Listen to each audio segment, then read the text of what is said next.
کیا آپ داد کھاج کھجلی لاعلاج جیسی بیماریوں میں مبتلا ہو گئے ہیں تو آپ معجون مصفی خون استعمال کیجئے۔ اس کے استعمال سے آپ کا خون بالکل صاف ہو جائے گا اور یہ بیماری بھی ختم ہو جائے گی۔ گھر بیٹھے منگانے کے لیے اسکرین پر دیے گئے نمبر پر کانٹیکٹ کیجئے۔ ڈاکٹر اور حکماء حضرات کے لیے خصوصی رعایت ہے، ضرور کانٹیکٹ کیجئے۔ عبد المطلب زندہ تھا، حضور کا دادا، اور حضور کی دادی بھی زندہ تھی۔ عبد المطلب جب گھر میں کھانا کھانے کے لیے آتا تو حضور کی دادی کہتی کہ میں بڑی پریشان ہوں، میں بہت دکھیا ہوں، بڑی تکلیف میں ہوں، تجھے کیا ہوا؟ وہ کہتی تھی یہ ہماری بیوہ بہو یہ آمنہ ہے بھی بیوہ ہے بھی پیٹ سے، لیکن خوشبو استعمال کرتی ہے، بڑی سخت خوشبو لگاتی ہے۔ ہم کعبے کے متولی ہیں، ہم خانے کعبے کی والی ہیں، خانے کعبہ کی چابیاں ہمارے پاس ہیں، ہم ڈرتے ہیں کہیں بھی عزتی نہ ہو جائے۔ اسلام سے پہلے، قرآن کے آنے سے پہلے بھی عرب کے لوگوں میں بھی بعض گھرانوں میں شرافت تھی، دیانت تھی، حیا تھی، غیرت تھی، شرم تھی، تمام چیزوں کو ان لوگوں نے سنبھالا ہوا تھا۔ تبھی تو حضرت کی دادی نے کہا کہ یہ بیوہ بھی ہے اور بہو بھی ہے اور خوشبو لگاتی ہے، عطر استعمال کرتی ہے۔ حضرت کی دادی نے اس وقت برا جانا جبکہ امام الانبیاء صلی اللہ علیہ وسلم ابھی ماں کے پیٹ میں ہے۔ قرآن آ جانے کے بعد، نبی کے فرمان کے آ جانے کے بعد، آج کی بہن، آج کی بیٹی، آج کی عورت یہ نہیں سوچتی کہ مجھ پر کسی بدماش کی اگر نظر پڑے گی تو میرا کتنا نقصان ہوگا۔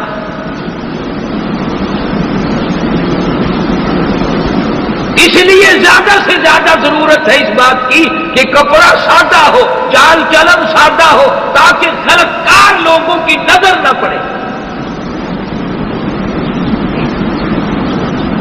جناب مدنی کریم صلی اللہ تعالی علیہ وسلم کی دادی کہنے لگی خوشبو لگاتی ہے۔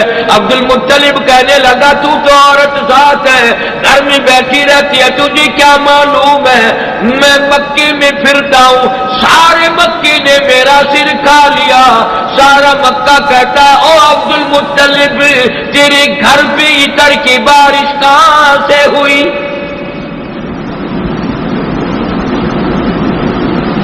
حضرت کی دادی کو حضرت کا دادا کہنے لگا پھر پوچھ کیوں نہیں لیتی؟ تم ساس بہو رہتی تو ایک مکان میں ہو کہ اس کو خوشبو کون لا کے دیتا ہے، اور یہ خوشبو کہاں سے لاتی ہے، یہ عطر کہاں سے لاتی ہے؟ عبد المطلب کہنے لگا یہ کوئی عام عطر نہیں، عام خوشبو نہیں، مصر کا عطر نہیں، شام کا عطر نہیں، حجاز کا عطر نہیں، عراق کا عطر نہیں، قرب و جوار کا عطر نہیں، یہ خوشبو بھی کوئی خاص ہے۔ عبد المطلب نے کہا اپنی گھر والی کو، حضرت کی دادی کو کہ پوچھ لینا، ایک جگہ تو تم رہتی ہو۔ حضرت کی دادی کہنے لگی کیسے پوچھ لوں، کیسے معلوم کروں؟ کئی مرتبہ میں اس کو اپنے پاس بلاتی ہوں، کئی مرتبہ آمنہ کے پاس میں خود جاتی ہوں، کئی مرتبہ آمنہ کو اپنے پاس بلاتی ہوں۔ جب میری نگاہ، جب میری نظر اس کے چہرے پہ پڑتی ہے مجھے پسینے چھوٹ جاتے ہیں، سارا میرا بدن کانپ اٹھتا ہے، لرزہ آ جاتا ہے، گھبراہٹ آ جاتی ہے۔ مدنی کریم صلی اللہ علیہ وسلم کی ماں کے چہرے پہ نگاہ ڈالنے سے مجھے پسینے آ جاتے ہیں، میری زبان گونگی ہو جاتی ہے، میں بول نہیں سکتی۔ کہنے لگی آپ مرد ہیں، آپ پوچھ لیں۔ عبد المطلب نے سیدہ آمنہ کو آواز دی، تشریف لا رہی ہے۔ پوچھا بیٹی برا نہ ماننا، یہ تمام مکے میں چرچا ہے، گھر گھر میں چرچا عبد المطلب کے یہاں کوئی خاص عطر لا کے دیتا ہے، تمہیں یہ خوشبو کون لا کے دیتا ہے، تجھے یہ عطر کہاں سے ملتا ہے؟ یہ اتنی بڑی خوشبو، سارا مکہ مہکا ہوا ہے، سارے پہاڑ مہک گئے، بازار خوشبو سے مہک گئے، سارے محلے خوشبو سے مہک گئے، تمہیں کون خوشبو لا کے دیتا ہے؟ جناب آمنہ خاتون کی آنکھوں میں آنسو آ گئے، رونے لگی اور فرمانے لگی ابا پریشان نہ کرو، میں بازار کبھی گئی نہیں، میں نے بازار کبھی دیکھا نہیں، میں نے عطر والے کی دکان دیکھی نہیں، میں خوشبو والے کی دکان جانتی نہیں، میں بازار میں کبھی گئی نہیں، مجھے معلوم نہیں عطر کہاں بکتا ہے، نہ کسی نے لا کے دیا، نہ میں نے خریدا، نہ تم نے خریدا، نہ میں نے خریدا، پھر کہاں سے آیا؟ اپنے پیٹ پہ ہاتھ رکھ کے آمنہ کہتی ہے نہ تم نے خریدا نہ میں نے خریدا، نہ کوئی اور خرید کے لایا، مجھے تنگ نہ کرو، ایسا معلوم ہوتا ہے اس آنے والے مہمان کی برکت ہے۔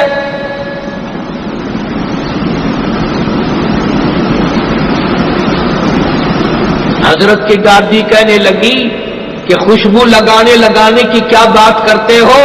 یہ پوچھو کہ یہ عطر پیتی کہاں سے ہے؟ آمنہ جس جگہ تھوکتی ہے وہاں سے بھی خوشبو آتی ہے، جس کمرے میں بیٹھتی ہے وہاں سے خوشبو آتی ہے، شہر میں بیٹھتی ہے وہاں سے خوشبو آتی ہے۔ اور حضرت آمنہ کہنے لگی ابا تم نے تو خوشبو سونگھی، اگر میں کچھ اور بتا دوں دیوانی کہو گی۔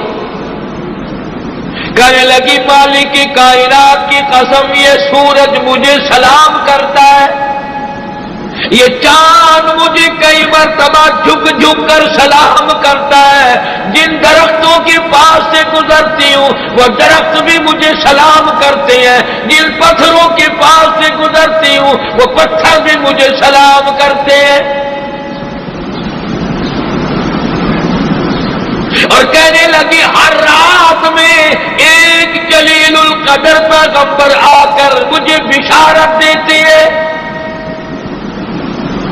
خوشخبری سناتے ہیں۔ اندازہ لگاؤ امام الانبیاء محبوب کبریا حضرت محمد مصطفیٰ صلی اللہ تعالی علیہ وسلم کی اماں کا یہ حال ہے، نبی کی آمد سے پہلے محلے میں خوشبو، شہر میں خوشبو، سیٹ میں خوشبو، گلیوں میں خوشبو، چاروں طرف خوشبو ہی خوشبو ہے۔ آج امت کے لوگ، آج اس نبی کا کلمہ پڑھنے والی بہنیں بیٹیاں جہنم کا انگارہ بن کے جائیں گی، برباد ہو جاؤ گی۔ فرمایا اللہ اعتدنا للظالمین نارا احاط بہم سرادقها، میں نے بھی ایسی عورتوں کے لیے، ایسے مردوں کے لیے جہنم تیار کر رکھی ہے جس کے نیچے بھی آگ جلے گی، اوڑھنا بھی آگ کا، بچھونا بھی آگ کا، اتنی پیاس لگے گی وہی پانی پانی پانی پانی کریں گے سارے لوگ مرد عورت، آواز آئے گی وَإِن يَسْتَغِيثُوا يُغَاثُوا بِمَاءٍ كَالْمُهْلِ يَشْوِي الْوُجُوهَ، ایسا گرما گرم کھولتا ہوا پکتا ہوا پانی پلایا جائے گا جس کے پینے سے اکڑیاں منہ کے بل باہر آ جائے گی۔ ایک آدمی کی زبان اتنی باہر لٹک جائے گی اس پہ 18 آدمی کھڑے ہو سکتے۔ مسلم شریف کی روایت میں ہے، ارشاد فرمایا مدنی کریم صلی اللہ تعالی علیہ وسلم نے جہنم میں مرد عورتوں کا جل جل کر تمام جسم بدن 3 میل لمبا 3 میل چوڑا ایک آدمی کا بدن پھول کر ہو جائے گا۔ اللہ کا قرآن ہے، اس کی بات غلط نہیں ہو سکتی۔ نبی پاک صلی اللہ علیہ وسلم کا فرمان ہے جو کبھی جھوٹا نہیں ہو سکتا. آسمان ٹوٹ سکتا ہے، زمین تباہ ہو سکتی ہے، سمندر پلٹ سکتے ہیں، پر قرآن کی بات غلط نہیں ہوتی. اس لیے عجیب معاشرہ تھا ان حضرات کا. جناب سیدہ فاطمۃ الزہرا رضی اللہ تعالی عنہا حضور کی بیٹی ہے. نبی پاک صلی اللہ علیہ وسلم گھر پہ تشریف لائے، آواز دی بیٹی میں گھر میں آنا چاہتا ہوں. جب آپ نے ارشاد فرمایا، حضرت فاطمہ نے عرض کر دیا میرے ابا تشریف لانے سے پہلے اندر اپنی چادر پھینک دو. سمجھ گئے تنگی ہے، کپڑا نہیں. نبی پاک صلی اللہ علیہ وسلم نے اپنی بیٹی کے گھر میں پہلے چادر پھینکی، پھر تشریف لے گئے. جا کے پوچھا بیٹی کیا بات ہے؟ عرض کی ابا اتنا کپڑا نہیں ہے جو سارا بدن چھپا سکے.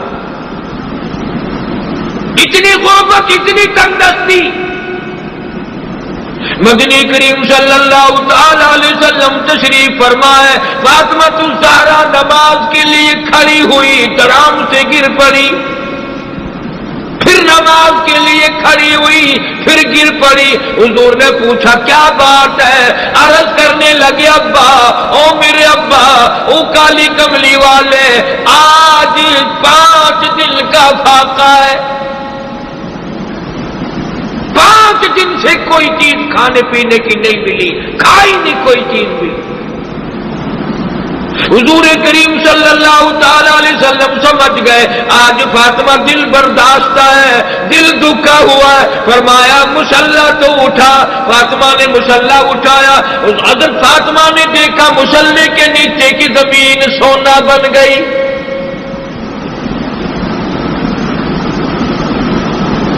یہ نہ سوچنا کہ ہم امیر ہیں. فاطمہ الزہرا غریب تھی، انہوں نے غربت اختیار کی تھی. حضور نے فرمایا یہ سونا تیرے سامنے ہے، جتنا دل کرے اٹھا لے، لیکن قیامت میں اس کا حساب و کتاب دینا پڑے گا. فاطمہ الزہرا نے باوجود کپڑا نہ ہونے کے باوجود 5 دن کے فاقے کے قیامت کا نام سن کر سونے کے اوپر فاطمہ نے تھوک دیا اور کہنے لگے ابا یہ فاقہ اچھا، قیامت کی گھبراہٹ سے میں ڈرتی. 3 کام کیا کرتی تھی ایک وقت میں. قرآن پڑھتی تھی، حسین کا جھولا جھلاتی تھی اور چکی بھی پیستی تھی. آخری وقت ہے فاطمہ الزہرا رضی اللہ تعالیٰ عنہ کا. حضرت علی کو بلا کے فرمایا او علی، میری ایک آخری وصیت ہے، میری ایک آخری بات ہے، میری ایک آخری کلام ہے میرا، اس کو پورا کرنا. اے علی اگر میری موت دن میں آئے، دن میں میرا انتقال ہو، جنازہ پھر بھی رات کو اٹھانا. کیوں؟